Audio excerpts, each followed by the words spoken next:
قرآن کی آیت پیش کی جاتی ہے بڑے شد و مت کے ساتھ.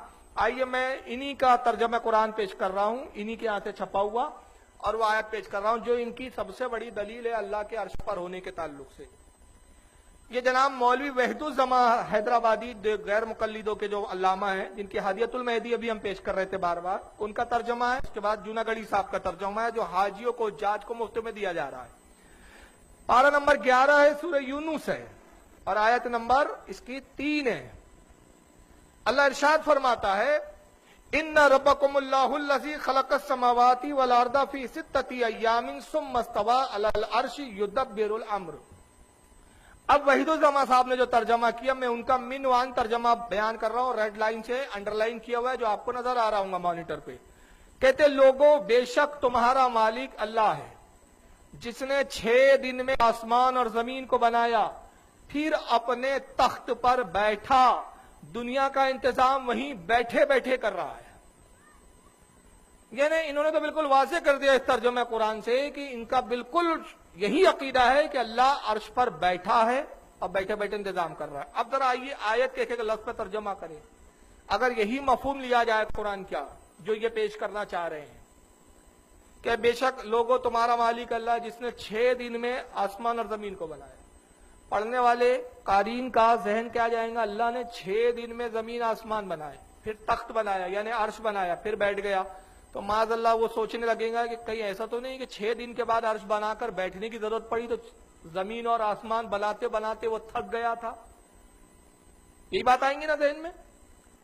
اور پھر 6 دن میں زمین و آسمان کی تخلیق کے بعد ایسا تھکا کہ اب تک اٹھا نہیں ہے, وہیں بیٹھے بیٹھے دنیا کا کام چلا رہا ہے, اسی تخت پر بیٹھا ہوا ہے اب تک. اب سوال یہ ہے, ایک سوال جس کا جواب دے دے.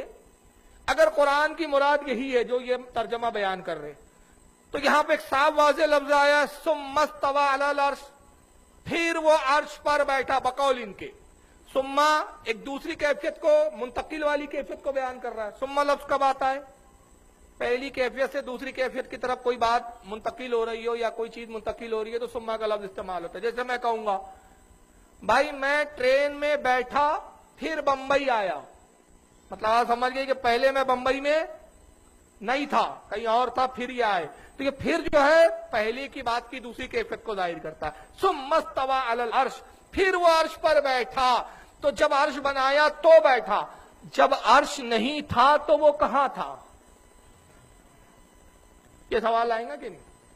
جب عرش نہیں تخلیق کیا تھا تو کیا معاذ اللہ اہل حدیث عرش کو بھی اللہ کی ذات کے ساتھ ازلی اور ابدی مانتے ہیں؟ اور اگر وہ کہتے ہیں کہ نہیں یہ بھی پہلے سے ہی ہے, تو پھر ہمارا جواب یہ ہوگا, اور ہمارا اعتراضی جواب یہ ہوگا, الزامی جواب ہم یہ دیں گے کہ اگر پہلے سے ہی عرش تھا تو معاذ اللہ آپ سے بڑا کون مشرک ہوا کہ خدا کی ذات میں آپ نے عرش کو بھی شریک مانا؟ اور آپ کہیں گے کہ نہیں صاحب عرش تو ازلی ابدی نہیں ہے, پہلے سے تھا نہیں. تو ہم کہیں گے پہلے جیسے عرش سے پاک تھا اب کیوں نہیں ہے؟ اب کون سی ضرورت پڑ گئی بھائی؟ سب سے پہلی بات سن لیجئے, 2 باتیں. علماء کرام واضح طور پر فرماتے ہیں کہ یہ آیت متشابہ ہے. کیا ہے؟ متشابہ. اور متشابہ آیت کیا ہوتی ہے؟ متشابہ آیت ان آیتوں کو کہتے ہیں, قرآن میں 2 طرح کی آیتیں ہیں, آیت محکمات اور آیت متشابہات. آیت متشابہات وہ ہے جس کے بارے میں قرآن عظیم خود بیان کرتا ہے. پارہ نمبر 3 سورہ آل عمران آیت نمبر 7 میں اللہ ارشاد فرماتا ہے کہ اے میرے حبیب وہی ہے جس نے تجھ پر کتاب اتاری. اور 2 طرح کی آیتیں اتاری گئی, ایک وہ جس کے معنی صاف ہے, صاف طور پہ جس کے معنی بیان کیے گئے, اور دوسری وہ کہ جس کے معنی پوشیدہ ہے, جس کے معنی ظاہر نہیں کیے گئے, جس کے معنی بتائے نہیں گئے. تو جن کے دلوں میں کجی ہے, جن کے دل ٹیڑے ہیں, وہ کیا کرتے ہیں؟ صاف واضح آیتوں کو چھوڑتے ہیں, اشتباہ والی آیتوں کو, یعنی وہ آیتیں جس کی مفہوم ظاہر نہیں, مطلب ظاہر نہیں, ان آیتوں کو جو ہے دلیل بناتے ہیں, ان پہ تعویلیں کرتے ہیں, ان آیتوں کو پر عقیدے گڑھتے ہیں. تو قرآن کے مفہوم بتایا میں نے پوری آیت کا, یہ पारा नंबर 3 सूरह आल इमरान आयत नंबर 7 में पूरा आयत मुतशाबिहात और मुहकमात का वाज़ेह बयान अल्लाह किया। अभी दो तरह की आयतें हमने उतारी, एक वो जिसके मायने जाहिर और एक मायने वो जिसके मायने हमने जाहिर नहीं किए। अल्लाह के सिवा उसके कोई मायने नहीं जानता और रब की अता से हुजूर जानते, और हुजूर ने भी जिसको कुछ बता दिया और जितना बता दिया उतना कुछ जानते, लेकिन सारी चीजें नहीं जानते। और यही बात इमाम जलालुद्दीन सूती रहमतुल्लाह ताला अलैह उनकी किताब है अल इत्कान फी उलूमिल कुरान जिल्द नंबर 2 सफ़ा 3 पर वो फरमाते हैं कि सुम्मस्तवा अलल अर्श, ये जो पूरी आयत है जिसमें सुम्मस्तवा अलल अर्श ये जो आयत आई है, ये आयत करीमा मुतशाबिह है, जिसके मायने अल्लाह के सिवा किसी को नहीं मालूम। तो जाहिर सी बात है कि जब अल्लाह के सिवा किसी को ये मायने मालूम ही नहीं, तो फिर ये मौलवी जी को कैसे मालूम हो गए कि अल्लाह बैठा। दूसरी बात यह है कि इसकी क्या दलील है कि इस्तवा के मायने यहां बैठना ही है, या अल्लाह की मुराद इस्तवा से यहां बैठना ही है। लफ्ज इस्तवा का तर्जमा इन्होंने बैठना किया, तो लफ्ज इस्तवा के मायने बैठना, इसकी क्या दलील है? इसकी दलील दीजिए आप कुरान और हदीस से, या कम से कम लुगत से। कौन सी लुगत हुए इस्तवा के मायने बैठना है? याद रखिए अरबी जबान की जितनी लुगत है किसी में भी इस्तवा के मायने बैठना नहीं किए गए, बल्कि इस्तवा के मायने लिए उसत देना, फैलाना, काबू में रखना, उस पर कुदरत पाना, इक्तदार में रखना, ये बहुत सारे मायने। उसमें से किसी ने भी ये मायने नहीं बयान किए कि इस्तवा के मायने बैठना होते हैं, लेकिन इन्होंने वाज़ेह तौर पर इस्तवा के मायने। और अगर बिल फर्ज किसी लुगत में ये मायने निकल भी आए कि इस्तवा के मायने देखिए एक लुगत में बैठना भी होते हैं, क्योंकि अरबी जबान में बड़ी उसत है, लेकिन सवाल यह है कि कुरान में जब इस्तवा आया है तो यहां अल्लाह की मुराद बैठना ही है, ये आपको कैसे पता चला? इसकी क्या दलील है? जबकि बड़े बड़े इमाम क्या कहते हैं, चुनांचे हजरत इमाम मोहम्मद बिन अब्दुल रहमान अश-शाफ़ी रहमतुल्लाह अलैह जामिउल बयान कुरान की तफसीर है इनकी, इसकी जिल्द नंबर 2 सफ़ा 15 सूरह ताहा आयत 5 की तफसीर में बयान करते हैं कि इमाम शाफी रहमतुल्लाह अलैह से इस्तवा के मायने पूछे गए। और इमाम शाफी बहुत बड़े मुहद्दिस भी है, अइम्मा अरबा में से एक असीम इमाम है। उनसे इस्तवा के मायने पूछे गए कि इस्तवा के यहाँ कुरान में मायने क्या है। इमाम शाफी रहमतुल्लाह अलैह ने फरमाया, मैं इस्तवा पर ईमान लाया, इस बात पर मेरा ईमान है कि कुरान में अल्लाह ने इस्तवा फरमाया, मेरा ईमान है कि यह कलाम इलाही है, अल्लाह का कलाम है, इस पर मेरा ईमान है। और उसके वो मायने नहीं हो सकते जिसमें अल्लाह ताला की मुशाबहत मखलूक से निकले, और मैं अपने आप को इसके मायने समझने में आजिज समझता हूं। इमाम शाफी कहते हैं इसके मायने समझने में मैं अपने आप को आजिज पा रहा हूं, आजिज समझता हूं। इमाम शाफी जैसा वक्का आली मुहद्दिस मुजतहिद इस्तवा के मायने बयान करने से आजिज है, लेकिन आज के गैर मुकल्लिदीन धड़ल्ले से इसके इस्तवा के मायने बैठना बता रहे हैं, यानी इन्होंने अपने आप को भी इमामों से बड़ा समझ लिया है। फिर आगे इमाम शाफी कहते हैं, मुझे अपने नफ्स पर एतमाद नहीं कि इसके सही मायने समझ सकूं, लिहाजा मैंने इस मुतालिक अपनी कलम और जबान दोनों को रोक लिया है। अपनी जबान को भी रोक लिया, कलम को भी रोक लिया कि मुझे अपने नफ्स पर एतमाद नहीं कि मैं इसके सही मायने बता सकूं।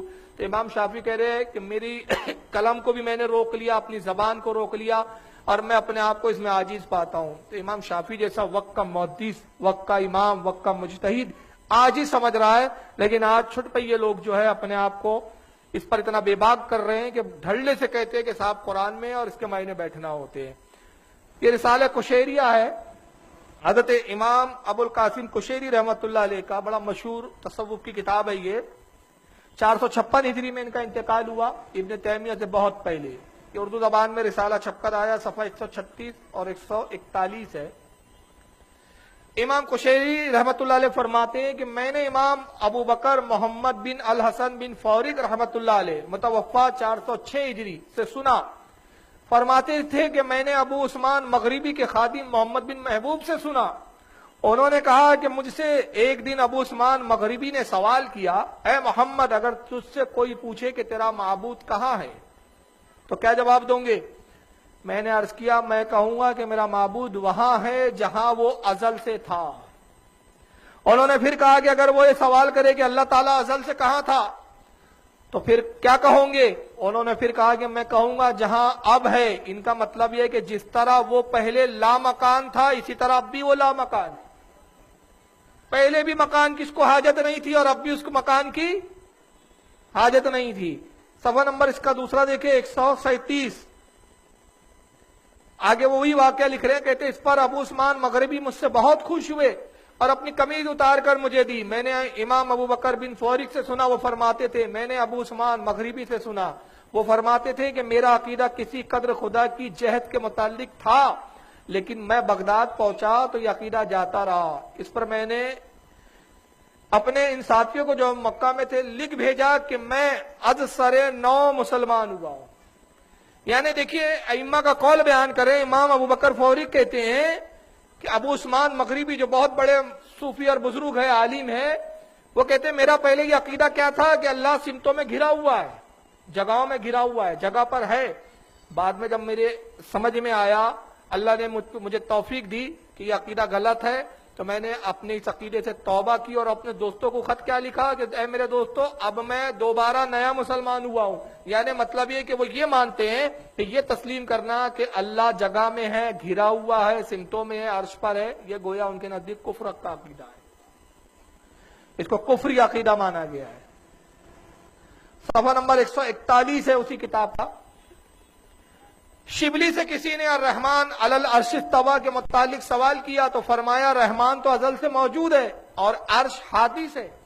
अल्लाह तो अजल से और अर्श हादी से, पहले थोड़ी था, बाद में बना।